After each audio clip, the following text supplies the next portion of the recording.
Hi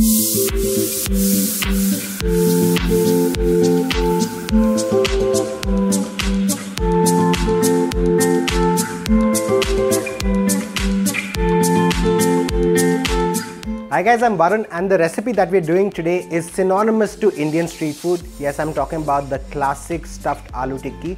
Now it's a very easy recipe to get that authentic street food taste that we all love and crave. So follow this recipe and let me know what you think about it.